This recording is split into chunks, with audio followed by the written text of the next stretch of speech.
Hola, y una cálida bienvenida a quienes nos acompañan en este nuevo análisis a fondo. Hoy nos adentramos en los pasillos de un lugar que, bueno, en 2023 recibió a más de 3.300.000 visitantes. Una barbaridad de gente, la verdad. Totalmente.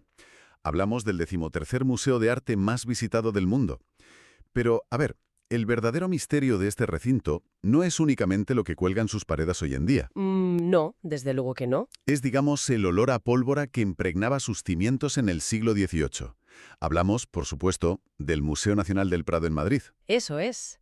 Y estoy encantada de estar aquí para desgranar todo esto. Para esta inmersión, contamos con un extenso artículo enciclopédico que documenta meticulosamente su historia, su evolución arquitectónica, los tesoros de su colección y, bueno, su compleja gestión a lo largo de los años. La misión de hoy es entender una paradoja histórica verdaderamente sorprendente. Sí, porque es una gran paradoja. Queremos descubrir cómo un imponente edificio, concebido en sus orígenes para la ciencia y la historia natural, terminó transformándose en la principal cámara del tesoro del arte europeo, y además, cómo ha logrado sobrevivir a guerras devastadoras y remodelaciones titánicas. Y es un punto de partida fundamental, porque el Prado exige que lo miremos no como un simple contenedor pasivo de cuadros antiguos o, no sé, un almacén de lujo, Claro, claro. sino como un organismo que respira al ritmo de la historia de España y, bueno, de toda Europa. Cada decisión arquitectónica, cada traslado de una obra y cada cambio en la gestión del museo cuentan una historia sobre el poder, la diplomacia y la supervivencia cultural. Este viaje, para quienes nos escuchan, va muchísimo más allá del simple acto de colgar lienzos en una pared. Es una radiografía. Exacto, es la radiografía de una identidad forjada a lo largo de los siglos. Vale, pues vamos a desgranar esto, porque esa radiografía empieza con un giro irónico que resulta casi poético, diría yo. Si viajamos mentalmente al año 1785, bajo el reinado del monarca ilustrado Carlos III, vemos al brillante arquitecto Juan de Villanueva recibiendo el encargo de diseñar un edificio imponente, Un encargo enorme para la época. enorme. Sin embargo, el propósito original no era albergar arte, para nada. Era albergar un gabinete de historia natural. O sea, un proyecto científico. Exactamente científico. Formada parte de un proyecto monumental destinado a reurbanizar el Paseo del Prado en Madrid, un espacio urbano pensado para la ciencia, el conocimiento, la razón. La idea era que iba a estar lleno de especímenes botánicos y animales disecados, no de madonas renacentistas.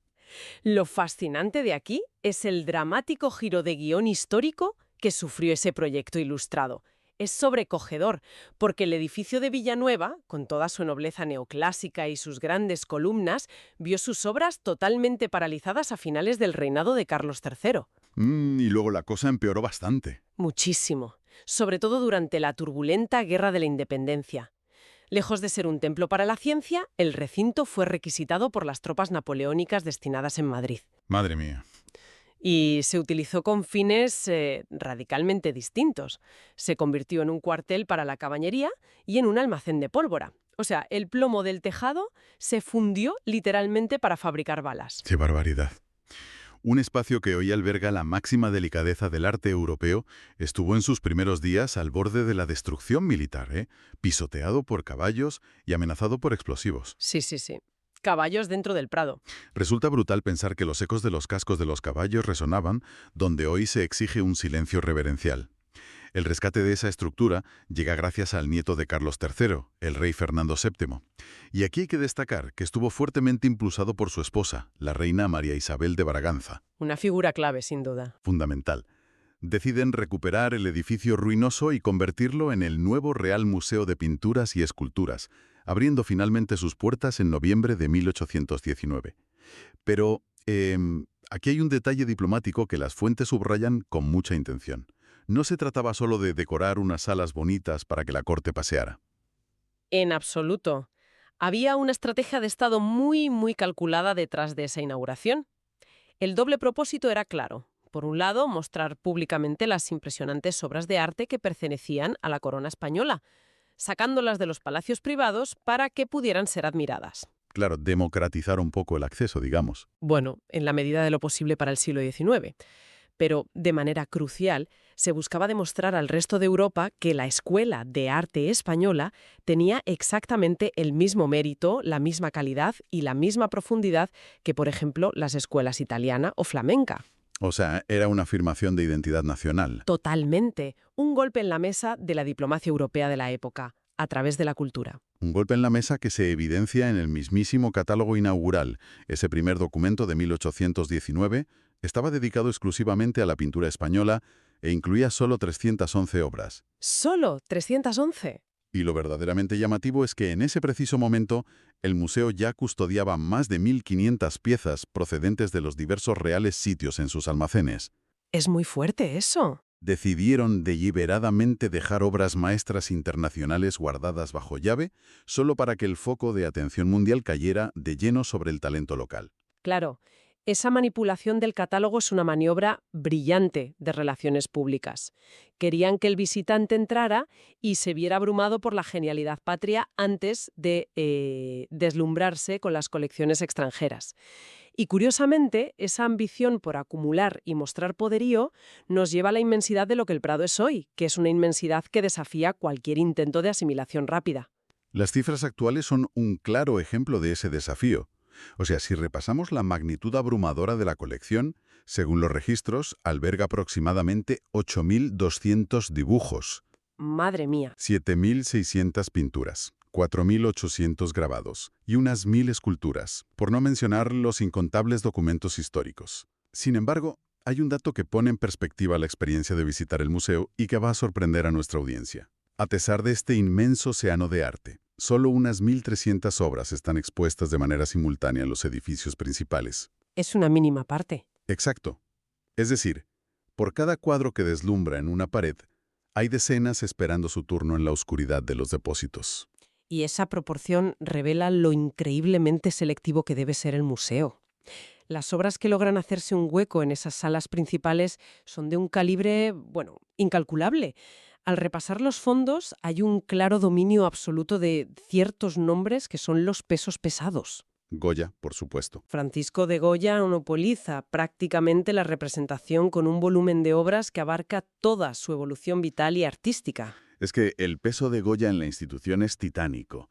El museo custodia tesoros universales como las majas, tanto la maja vestida como la maja desnuda, y el desgarrador lienzo de El 3 de Mayo en Madrid. Una obra que te deja sin aliento. Sí, pero el punto de inflexión psicológico de la colección llega con las pinturas negras, esas obras oscuras y perturbadoras que Goya pintó directamente sobre las paredes de su casa, y que llegaron al museo en 1881 gracias a una donación del barón Emil d'Erlanger. Un acto de mecenazgo espectacular. Y junto a Goya, el nivel de las joyas albergadas roza lo irreal. Tenemos El Jardín de las Delicias del Bosco, una obra que sigue desafiando la cordura y la imaginación siglos después, o El Descendimiento de la Cruz de Roger van der Weyden. Impresionante. O ese magnético autorretrato de Alberto Durero pintado a sus 26 años. Y para entender cómo una sola institución en Madrid llegó a reunir semejante constelación de obras maestras europeas, si conectamos esto con la perspectiva general, es imprescindible detenernos en una figura que solemos asociar solo con los pinceles, Ah, claro. pero que tuvo un rol logístico vital. Hablamos de Diego Velázquez. Su impacto en el Prado va mucho más allá de haber pintado las Meninas. Es que resulta fascinante visualizar a Velázquez no solo como un pintor genial, sino haciendo a las veces de lo que hoy llamaríamos un asesor de arte de alto nivel para la realeza, o un comisario moderno. Exacto, un curador en toda regla. El rey le pagaba viajes a Italia no solo para que aprendiera nuevas técnicas, sino para que comprara con el generoso presupuesto de la corona. Esa es una faceta crucial de su biografía. Su extraordinaria sensibilidad, su conocimiento técnico y su buen ojo fueron directamente responsables de traer a España una gran parte de la insuperable colección de maestros italianos. Sus gestiones, digamos, permitieron incorporar obras cumbre de artistas como Tiziano y Tintoretto. ¿Obras invaluables? Totalmente. Es una paradoja maravillosa. Gracias a la visión de este genio de la pintura española, sumada al afán coleccionista de monarcas como Carlos V y Felipe II, el Prado posee en la actualidad una de las mayores y más ricas colecciones de arte italiano que se pueden encontrar fuera de Italia. Claro, pero esa acumulación de belleza incalculable nos lleva a un problema que, la verdad, es aterrador. Custodiar un tesoro de esta magnitud conlleva riesgos inmensos cuando la historia se vuelve violenta. Desde luego. Y aquí es donde la cosa se pone realmente interesante, casi de película. El artículo enciclopédico detalla uno de los capítulos más tensos y angustiosos de la historia del museo, que tuvo lugar durante la Guerra Civil Española, entre 1936 y 1939. Unos años oscurísimos. La supervivencia de estas obras maestras pendió literalmente de un hilo ante los bombardeos sobre Madrid. Fue un momento de crisis absoluta que obligó a tomar decisiones drásticas e inmediatas. Siguiendo una recomendación directa de la Sociedad de las Naciones, el personal del museo, trabajando en conjunto con las autoridades republicanas, organizó la evacuación de la parte más valiosa del acervo para evitar su aniquilación total. Y no era mover dos cajas, precisamente. No. Se coordinó la salida de 353 pinturas, 168 dibujos y el valiosísimo conjunto de artes decorativas conocido como el Tesoro del Delfín. Bueno, para dar un poco de contexto a nuestra audiencia sobre qué es exactamente este Tesoro del Delfín, no estamos hablando de lienzos que se puedan enrollar y meter en un tubo. ¡Qué va, ojalá! Hablamos de una deslumbrante colección de vasos tallados en cristal de roca y piedras duras, adornados con oro y diamantes, que parecen sacados de un cuento de fantasía cortesana. Empaquetar y mover piezas de semejante fragilidad bajo el fuego cruzado es una proeza técnica, casi inconcebible. Es que la logística de ese viaje es digna de estudio en las universidades. Las obras maestras fueron empaquetadas en cajas diseñadas a medida, con un cuidado exquisito, y trasladadas primero a Valencia, huyendo del frente madrileño. Claro, alejándose del peligro inminente, eso es. Pero conforme avanzaba el conflicto, tuvieron que subir hacia Girona y finalmente cruzaron la frontera hasta llegar a la sede de la Sociedad de las Naciones en Ginebra, Suiza. Mover un lienzo inmenso como las Meninas o el Carlos V en la batalla de Mühlberg de Tiziano por carreteras secundarias y bajo la constante amenaza de ataques aéreos requirió un esfuerzo humano descomunal. Y luego la ironía histórica se vuelve aún más oscura. Porque una vez que las obras llegan a Suiza, y parece que por fin, después de tanto sufrimiento, están a salvo, el contexto internacional se derrumba por completo. Sí. Estalla la Segunda Guerra Mundial. De repente Suiza y el centro de Europa dejan de ser un refugio seguro para nada, y el arte tuvo que ser devuelto a España de extrema urgencia. Un viaje de vuelta contrarreloj. Es en medio de la oscuridad y la incertidumbre de un continente que se sumergía en un nuevo conflicto global.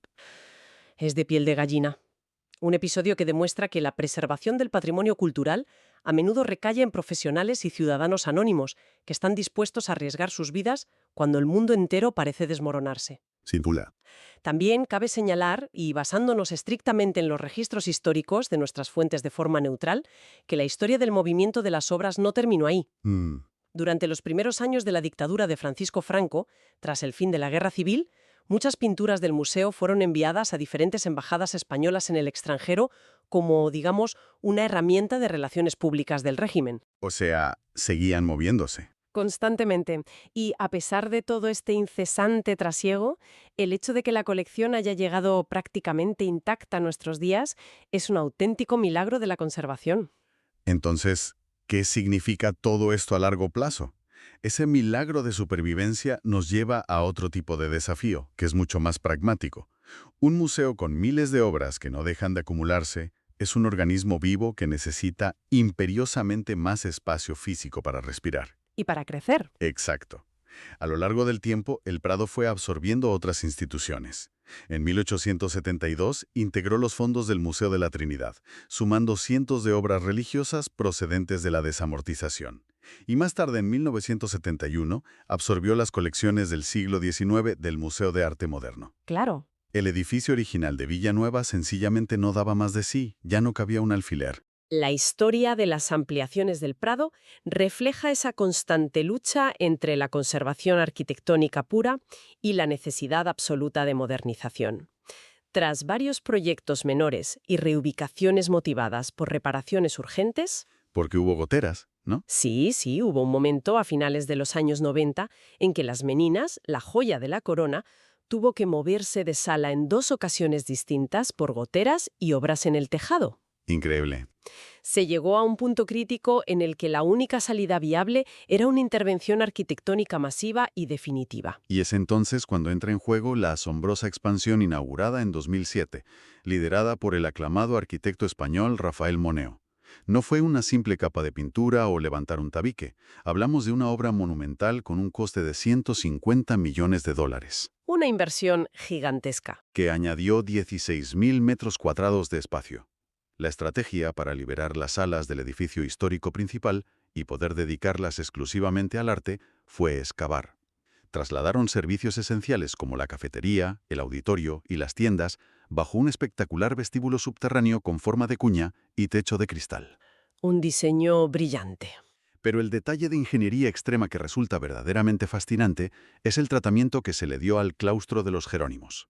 Ese elemento del proyecto supuso un desafío técnico sin precedentes en la historia de la arquitectura en España.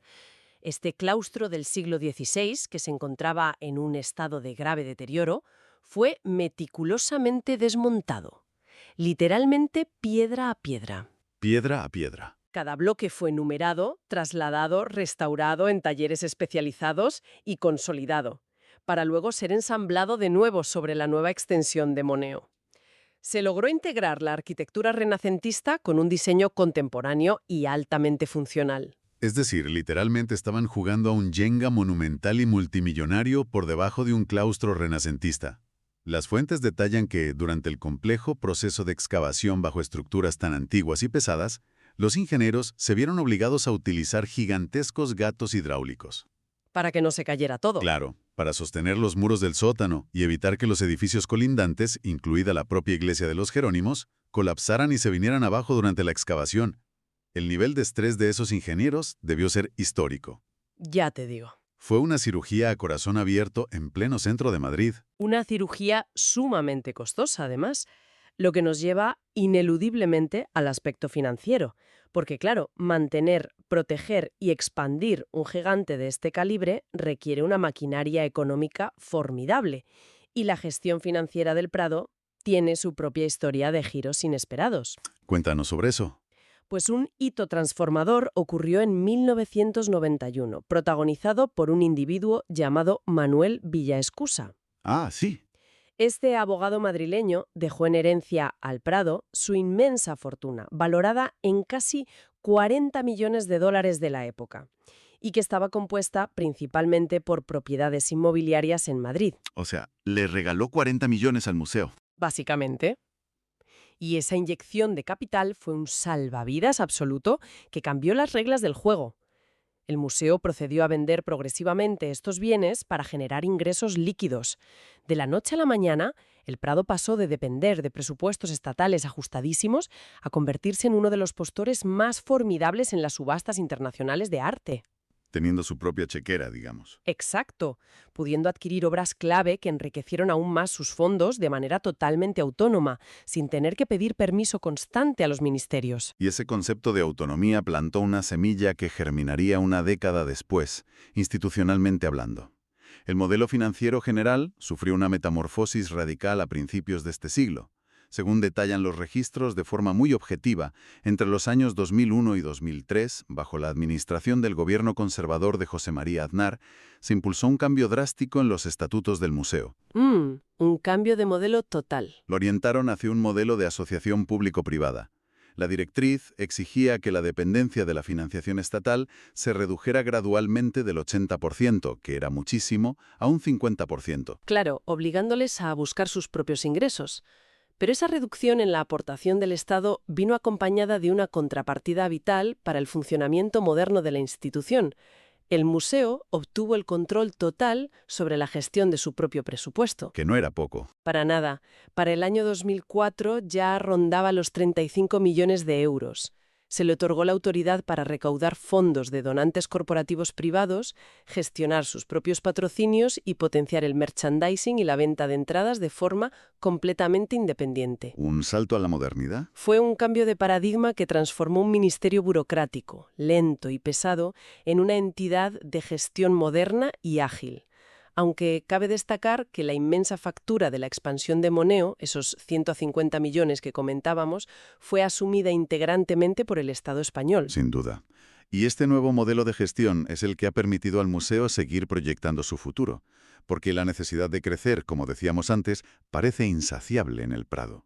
La prueba más reciente es la próxima gran renovación, un proyecto aprobado en 2021 con una inversión estatal de 36 millones de euros. El nuevo gran proyecto. Esta vez, la transformación recae en manos del célebre arquitecto británico Norman Foster, trabajando junto al arquitecto español Carlos Rubio. El objetivo es revitalizar el Salón de Reinos, un edificio histórico majestuoso que perteneció al antiguo Palacio del Buen Retiro y que funcionó como Museo del Ejército hasta el año 2005. Esta intervención va a ser espectacular. No solo sumará un enorme espacio de exposición adicional, que tanta falta hace, sino que terminará de conectar los vestigios del pasado real de Madrid con las altísimas exigencias de un espacio expositivo del siglo XXI. Totalmente. Sin embargo, el futuro de una institución como esta ya no se mide únicamente en metros cuadrados de ladrillo, cristal o en nuevos edificios. El museo ha comprendido que su supervivencia y su influencia a largo plazo dependen de expandir su alcance mucho, mucho más allá de sus históricos muros. Exactamente. Y esto plantea una pregunta importante sobre cómo interactuamos con el arte hoy en día. El Prado ha asumido un rol dinámico y verdaderamente global. En la última década ha liderado iniciativas para romper fronteras tanto físicas como tecnológicas. El Prado sin fronteras. Eso es. Se plantea una nueva forma de entender el acceso al arte, donde la democratización de las imágenes permite que un investigador en Tokio o un estudiante en Buenos Aires puedan interactuar con la colección sin ninguna necesidad de tomar un avión hacia Madrid. Y hay un hito tecnológico que refleja perfectamente esta voluntad y que es alucinante. Ocurrió en 2009. A través de una alianza pionera con Google Earth. Seleccionaron 14 de sus obras maestras absolutas y las digitalizaron a una resolución, atención a esto, de 14.000 megapíxeles. Una cifra mareante. La paradoja de aplicar la tecnología más vanguardista del planeta para observar una tabla de madera pintada hace 500 años es brillante. El nivel de detalle es tan extremo que, desde cualquier pantalla de ordenador, se puede apreciar con total nitidez el craquelado histórico de la pintura o detalles minúsculos que el ojo humano es físicamente incapaz de captar estando de pie frente al cuadro en la sala. Es que te permite ver la pincelada exacta, el rastro del pincel. Además de esa expansión digital, el museo ha fomentado un diálogo internacional físico sin precedentes. Se ha convertido en un actor diplomático de primerísimo orden. En 2011, por ejemplo, acogió una histórica exposición temporal con 179 obras maestras traídas directamente desde el Museo del Hermitage de San Petersburgo. Un intercambio de gigantes. Un intercambio cultural de altísimo nivel. Y ese diálogo no se limita a recibir obras de fuera, sino enviar sus propios tesoros a lugares verdaderamente insospechados. Sí, sí. En un movimiento inédito en sus 200 años de historia, en 2014, el Prado organizó una gira internacional colosal, llevando una selección inestimable de su famosa colección de pintura italiana hasta la National Gallery of Victoria en Melbourne, Australia. Al otro lado del mundo. Literalmente, obras fundamentales que jamás habían abandonado el territorio español cruzaron el globo terráqueo, demostrando el enorme poder diplomático y de poder blando que el museo ejerce a nivel global. Es impresionante. Al recapitular toda la información de nuestras fuentes y de este análisis a fondo, queda claro el inmenso trayecto recorrido. Aquel edificio de Villanueva cuyas obras quedaron paralizadas y que terminó sirviendo de oscuro almacén de pólvora militar bajo las botas de las tropas napoleónicas, renació de sus cenizas de una manera milagrosa. Sí, es una historia de resistencia pura. Hoy se erige como el corazón palpitante del conocido como Triángulo de Oro del Arte de Madrid, flanqueado por el Museo Thyssen-Bornemisza y el Museo Reina Sofía. Es un enclave urbano de tal densidad cultural y arquitectónica que, en 2021 fue reconocido con la máxima distinción como Patrimonio de la Humanidad por la UNESCO. Un reconocimiento merecidísimo. Desde luego. Es la consolidación de un legado que, salvaguardado con un esfuerzo técnico y humano incalculable a lo largo de siglos, pertenece en la actualidad al mundo entero. Pues para cerrar este análisis, hay una reflexión muy provocadora que se desprende directamente de las apabullantes cifras que hemos desgranado durante esta charla. Hemos mencionado que la colección alberga miles y miles de dibujos y pinturas, pero que apenas 1.300 están expuestas al público. La punta del iceberg. Sabemos también que unas 3.100 obras están prestadas a otras instituciones y embajadas en todo el mundo. Esto significa irremediablemente que una cantidad enorme de piezas aguardan pacientemente, quizás durante décadas, en vastos almacenes subterráneos. Años en la sombra. Están perfectamente custodiadas, climatizadas y estudiadas por expertos del Estado, sí, pero permanecen invisibles al público por una pura cuestión de falta de espacio físico. Ante este escenario, cabe preguntarse, ¿cumple realmente su propósito último una obra de arte maestra si pasa la mayor parte de su existencia en la absoluta oscuridad sin que nadie pueda detenerse a observarla, a sentirla o a cuestionarla? Es una gran pregunta. En última instancia, ¿de quién es realmente el arte que no se ve? Queda para la reflexión personal la próxima vez que se pasee frente a la imponente fachada de Villanueva o, como decíamos, se explore un cuadro a 14.000 megapíxeles desde la pantalla de un ordenador. Agradecemos enormemente la compañía de nuestra audiencia en este recorrido y animamos a seguir cultivando la curiosidad y cuestionando los inagotables matices de la historia que nos rodea.